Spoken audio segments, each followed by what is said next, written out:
की, भारत माता की, वंदे वंदे। मंच पर उपस्थित आदरणीय श्री विनय सहस्त्रबुद्धे जी, आदरणीय श्री रमेश विधूड़ी जी, आदरणीय श्री मोनिका अरोड़ा जी, प्रिय साथी अनूप जी, मेरे भाई विकास पांडे जी, हमारे यहाँ मंच के सामने उपस्थित तेजस्वी युवा बग्गा जी, रामेश्वर जी, सोनाली जी, प्रेरणा जी, जया की टीम और दिल्ली में जगह जगह से आए आप सभी प्रबुद्ध जन। आज का दिन 100 साल पहले मालाबार में जो भयानक नरसंहार हुआ उसको याद करने का दिन तो है ही, लेकिन इसके साथ साथ आज का दिन ये संकल्प लेने का भी है कि दोबारा किसी गांधी को किसी खिलाफत के लिए चुप रहने का मौका हिंदू समाज कभी नहीं देगा। ये प्रदर्शनी मैं देख रहा था और मैं नमन करना चाहता हूं श्री नंद कुमार जी को, चरण स्पर्श करना चाहता हूं कि किस प्रकार से 100 साल पहले हुए इस नरसंहार को, जिसको साजिश के पूर्वक हमारे इतिहास से भुला दिया गया, जहां हत्यारों को महान बता दिया गया, एक के बाद एक सरकारों के द्वारा, इतिहासकारों के द्वारा, फर्जी इतिहासकारों के द्वारा, सिस्टम के द्वारा यह सुनिश्चित किया गया कि हम इसे भूल जाएं। लेकिन श्री नंद कुमार जी ने, अनूप जी ने और इन सभी साथियों ने मिलकर आज पूरे भारत को यह बता दिया और दोबारा याद दिला दिया कि मालाबार में आज से 100 साल पहले क्या हुआ था। जब मोनिका जी बोल रही थी तब 100 साल पहले की घटनाओं की और आज की घटनाओं की दोनों की तस्वीरें मेरे सामने आ रही थी। ये शब्द खिलाफत, कितनी बेशर्मी से यह शब्द बनाया गया होगा।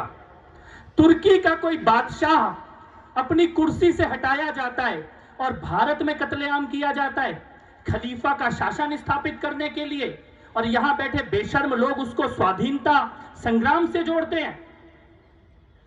लेकिन यह कैलिफेट, जिसको खिलाफत गलत तरीके से बोला गया, यह कैलिफेट, इस शब्द को समझना भी जरूरी है और यह भी याद रखना जरूरी है कि 100 साल बाद जब हम मालाबार नरसंहार के शहीदों को श्रद्धांजलि देने के लिए यहां पर इकट्ठा हुए हैं, अभी से लगभग 2-3 महीना पहले यहीं जामिया मिल्लिया इस्लामिया की दीवारों पर लिखा गया था कैलिफेट 2.0। यानी कि ना वो मानसिकता बदली है, ना वो इरादा बदला है, ना वो तरीके बदले हैं, ना उनकी वो भाषा बदली है। तो क्या हम केवल श्रद्धांजलि देंगे या सबक को भी याद रखेंगे?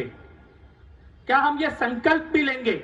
आज वहां पर वो दिया रखते हुए हमने जिसने भी नमन किया है, हम सबको ये संकल्प लेके जाना होगा कि ये खिलाफत, कैलिफेट, ये कहीं भी चल जाए इस दुनिया में, लेकिन भारत में इसकी दुकान में ताला लगा के छोड़ेंगे। और कोई भी ये जामिया मिल्लिया वाला, शाहीन बाग वाला, ये अलीगढ़ में नारे लगाने वाला या जेएनयू में नारे लगाने वाला कोई भी गद्दार अगर सुन रहा हो तो ये याद रखे कि 100 साल पहले की गलतियों को भारत अब दोहराने वाला नहीं है, दोहराने देंगे नहीं किसी को उन गलतियों को।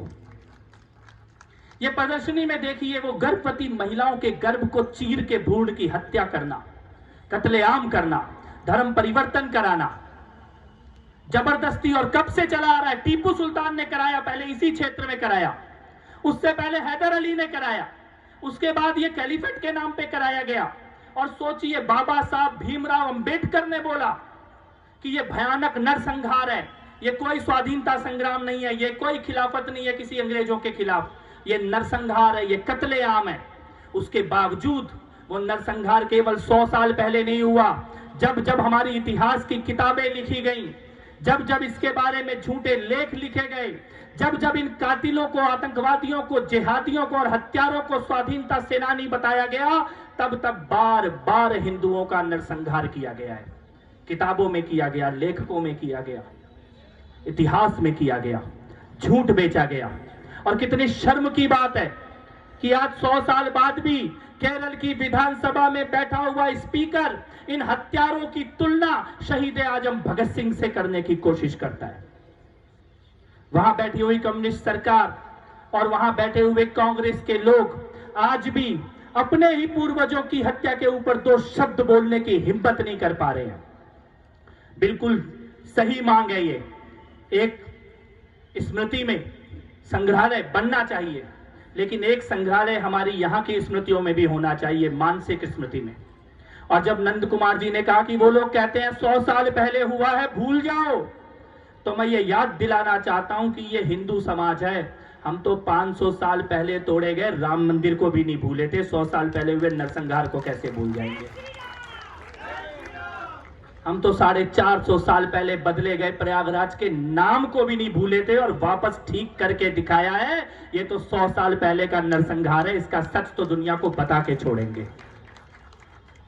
लेकिन ये संकल्प लेना होगा, 100 साल बाद पुनः वही स्थिति भारत में खड़ी करने की कोशिश की जा रही है। जो 1921 में हो रहा था वही 2021 में करने की कोशिश की जा रही है। सबसे ज्यादा ISIS के आतंकवादी अगर कहीं से जाते हैं तो केरल की जमीन से ट्रेनिंग लेने जाते हैं। क्या वहां की सरकारों की मर्जी के बगैर जाते हैं क्या? सबसे ज्यादा जिहाद की सोच अगर कहीं भारत में तैयार की जा रही है तो केरल के अंदर तैयार की जा रही है। दूसरा, कश्मीर बनाने की कोशिश की जा रही है। 1921 में जिस प्रकार का वातावरण राजनीतिक बनाया गया, आंदोलनों को खड़ा करने की कोशिश की गई धर्म के नाम पर, वैसे ही 2021 में दिल्ली में, बंबई में, यूपी में जगह जगह करने की कोशिशों को किया गया है। जैसे पहले से तैयारी करके नरसंहार किया गया, वैसे ही दिल्ली में कोशिश की गई थी। तो आज न केवल अपनी श्रद्धांजलि को अर्पण करें, नमन करें उन लोगों को जिन्होंने स्मृतियों को याद रखा है, बल्कि साथ ही साथ हम सब मिलकर ये संकल्प भी लें कि दोबारा किसी खलीफा के सपने देखने वाले को भारत में अपना धंधा करने नहीं देंगे। ये पुण्य भूमि भारत भूमि, यहाँ किसी खलीफा की, किसी खिलाफत की, किसी कट्टर विचारधारा की दुकान को चलने नहीं देंगे। एक बार पुनः नमन उन सभी लोगों को जिनके प्रयास से आज के कार्यक्रम का आयोजन किया गया है। और एक बार जोर से नारा लगाएंगे, भारत माता की, भारत माता की। बहुत बहुत आभार। जय हिंद।